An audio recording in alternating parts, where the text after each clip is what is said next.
एक ऐसी कंपनी जो छोटे नहीं बड़े इंडस्ट्रीज की एफिशिएंसी और प्रोडक्शन बढ़ाने का काम करती है। इन बड़ी बड़ी इंडस्ट्रीज से अपना एक मोटा रेवेन्यू जनरेट करती है और अब ये कंपनी लेकर आ रही है हमारे स्टॉक मार्केट के अंदर अपना आईपीओ। जी हाँ दोस्तों, हम बात करें ओम्बीटेक इंजीनियरिंग कंपनी के आईपीओ के बारे में। अब सवाल ये आ जाता है कि क्या ये कंपनी हमारे कैपिटल की एफिशिएंसी को बढ़ा सकती है, यानी हमें पैसा बना करके दे सकती है। चलिए पता लगाते हैं इस वीडियो में। नमस्कार दोस्तों, मैं मनीष गुप्ता आपका स्वागत करता हूँ हमारे चैनल मार्केट इन्वेस्टर में, जहाँ पर मिलते हैं आपको फाइनेंस स्टॉक मार्केट से रिलेटेड नॉलेज, वो भी आसान शब्दों में। इस आईपीओ को हम पूरे डिटेल में एनालिसिस करेंगे और पता लगाएंगे कि कंपनी करती क्या और इसका बिजनेस मॉडल क्या है। फिर जानेंगे आईपीओ के टाइमलाइंस और इंपॉर्टेंट डिटेल्स को। फिर हम देखेंगे फाइनेंशियल और फंडामेंटल नंबर्स को। फिर पता लगाएंगे इस आईपीओ की करंट की जीएमपी और साथ ही में हम इसके आईपीओ के ऑब्जेक्टिव्स देखेंगे। ऑब्जेक्टिव देखने के बाद हम इस कंपनी का पेयर कंपैरिजन करेंगे और पेयर कंपैरिजन करने के बाद फाइनली हम अपना एक कंक्लूजन करेंगे और उस कंक्लूजन में पता लगाएंगे कि क्या इस आईपीओ के अंदर अप्लाई करना सही होगा या फिर नहीं। तो चलिए इस वीडियो को शुरू करते हैं। शुरुआत करते हैं कंपनी से कि कंपनी करती क्या और इसका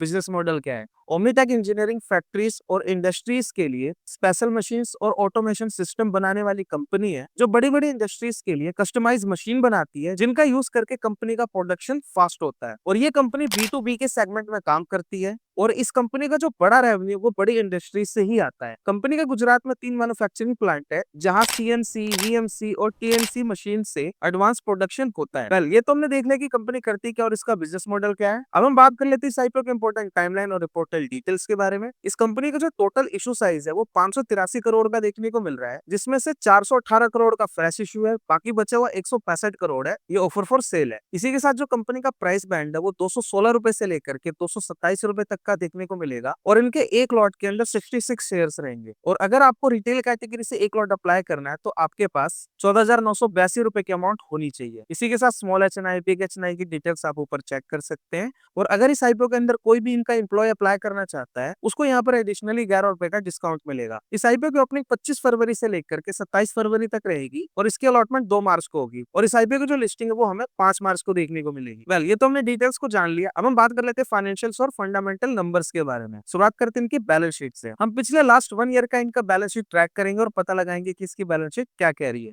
मार्च 2024 में जो इनका असेट था वो 386 करोड़ का था, जो कि मार्च 2025 में इंक्रीज होकर हो जाता है 626 करोड़ का। इसी के साथ जो कंपनी का टोटल इनकम यानी कि जो रेवेन्यू है, मार्च 2024 के अंदर 181 करोड़ का था और मार्च 2025 में इंक्रीज होकर के 349 करोड़ का हो जाता है। यानी हम कह सकते हैं कि रेवेन्यू के अंदर एक अच्छी खासी छलांग देखने को मिल रही है। इसी के साथ जो प्रॉफिट आफ्टर टैक्स है 2024 में इस कंपनी का 18 करोड़ का प्रॉफिट था। मार्च 2025 में इसका जो प्रॉफिट है ऑलमोस्ट डबल से भी ज्यादा हो जाता है 43 करोड़ का। इनके प्रॉफिट्स में भी अच्छे खासे जंप देखने को मिल रहे हैं। इसी के साथ जो कंपनी का करंट नेटवर्थ है वो 232 करोड़ का देखने को मिल रहा है। साथ ही में कंपनी के पास 179 करोड़ रुपए के रिजर्व एंड सरप्लस मेंटेन्ड है। और बात करेंगे इस कंपनी के ऊपर बोरोइंग्स की तो वो हमें यहाँ पर 382 करोड़ के देखने को मिल रहे हैं। यानी हम कह सकते हैं कि इस कंपनी के ऊपर ठीक ठाक लोन बाकी है। इसी के साथ कुछ और फंडामेंटल डिटेल्स के बारे में बात कर लेते हैं। कंपनी का जो रिटर्न ऑन इक्विटी है वो 12.7% का देखने को मिल रहा है। साथ ही में कंपनी का जो डेट टू इक्विटी रेशियो वो 1.65 का है। और बात करेंगे जो सबसे इंपॉर्टेंट फैक्टर जो कि है प्रॉफिट मार्जिन, वो हमें यहाँ पर 11.74% के देखने को मिल रहे हैं। एक तरह से हम कह सकते हैं कि जो इनके प्रॉफिट मार्जिन है वो अच्छे हैं यहाँ पर। इसी के साथ कंपनी का जो पी रेशियो है प्री आईपीओ में 54 का देखने को मिल रहा है, लेकिन पोस्ट आईपीओ जब ये कंपनी लिस्ट हो जाएगी तो हमें 50 का देखने को मिलेगा। बाकी हम वैल्यूएशन की बात कंपनी के पेयर कंपैरिजन में करेंगे। इसी के साथ कंपनी का जो मार्केट कैप है वो 2807 करोड़ का देखने को मिल रहा है। यानी एक तरह से ये जो कंपनी लिस्ट होगी माइक्रो कैप में होगी। वेल, ये तो हमने फाइनेंशियल और फंडामेंटल नंबर्स को चेक कर लिया। अब हम बात कर लेते हैं इस कंपनी की जीएमपी के बारे में। दोस्तों, इस वक्त जो इस कंपनी की जीएमपी है वो 6% से इंक्रीज होते हुए देखने को मिल रही है। यानी पर लॉट पर अभी के हिसाब से एस्टिमेटेड जो प्रॉफिट है वो 990 रुपए का देखने को मिल रहा है। बाकी मैं डिस्क्लेमर देना चाहूंगा, जीएमपी टाइम आने पर चेंज हो जाते हैं, तो आप इसके ऊपर रिलायबल ना रहें। अगर आपको स्टॉक मार्केट और आईपीओ के अपडेट्स और साथ ही में जीएमपी के अपडेट्स चाहिए तो आप हमारे टेलीग्राम ग्रुप से जुड़ सकते हैं, जहां पर मैं डेली ही आईपीओ के इंपॉर्टेंट अपडेट्स और साथ ही में जीएमपी के अपडेट्स पोस्ट करता रहता हूं। हमारे टेलीग्राम का लिंक डिस्क्रिप्शन में, आप वहां से जाकर के हमारे टेलीग्राम ग्रुप ज्वाइन कर सकते हैं। वेल, अब हम बात कर लेते हैं कंपनी के ऑब्जेक्टिव्स के बारे में, यानी कि इस कंपनी को जो आईपीओ से मिलने वाला पैसा है उस पैसे से ये कंपनी क्या करने वाली है। दोस्तों, इस कंपनी के टोटल 4 ही ऑब्जेक्टिव्स देखने को मिल रहे हैं। ये कंपनी आईपीओ में से मिलने वाले पैसे में से 50 करोड़ रुपए से जो अपनी पास्ट की बोरोइंग्स है उसको ये रीपे करने का काम करेगी। और ये कंपनी अपने दूसरे और तीसरे ऑब्जेक्टिव के अंदर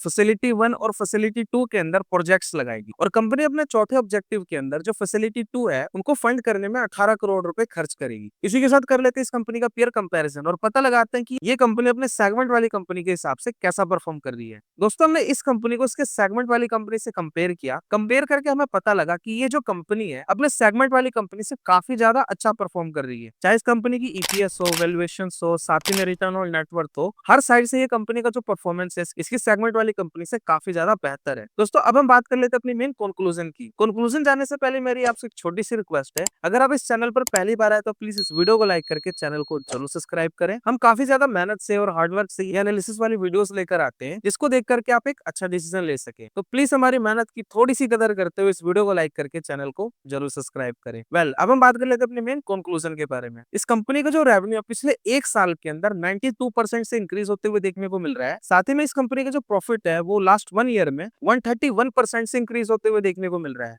यानी कंपनी के रेवेन्यूज में और साथ ही में प्रॉफिट्स में बहुत अच्छी खासी तेजी देखने को मिल रही है। साथ ही में कंपनी की जो प्रॉफिट्स मार्जिन है वो भी काफी ज्यादा शानदार है, जो कि 11%। और रही बात इनकी वैल्यूएशंस की, तो वो हमें काफी ज्यादा रीजनेबल देखने को मिल रही है। बाकी इस कंपनी के अंदर एक ही कमी नजर आ रही है, वो है कंपनी के ऊपर हाई डेट का होना। इसको छोड़ करके कंपनी का सब कुछ काफी ज्यादा शानदार देखने को मिल रहा है। अब सवाल ये आ जाता है कि इस आईपीओ के अंदर क्या करें। एनालाइज किए हुए सभी नंबर्स और इनके डिटेल्स को मद्देनजर रखते हुए हम कह सकते हैं ये जो कंपनी है हर सेगमेंट में अच्छी कंपनी है। इस कंपनी के अंदर एंकर इन्वेस्टर्स और साथ ही में एनआईआई की तरफ से काफी अच्छा खासा रिस्पॉन्स देखने को मिल सकता है। फिर भी रिस्क ना लेते हुए इस आईपीओ के दूसरे दिन अगर इसकी जीएमपी अच्छी खासी देखने को मिली तो इस आईपीओ के अंदर अप्लाई करने का सोच सकते हैं। उम्मीद करता हूँ ये वीडियो आपको हेल्पफुल लगी होगी। एम करते इस वीडियो पर 30 लाइक्स का, तो लाइक जरूर करें। अगर आपने चैनल को सब्सक्राइब नहीं किया तो प्लीज सब्सक्राइब जरूर करें। बाकी मैं मिलता हूँ आपको किसी और वीडियो में, तब तक के लिए टेक केयर, गुड बाय।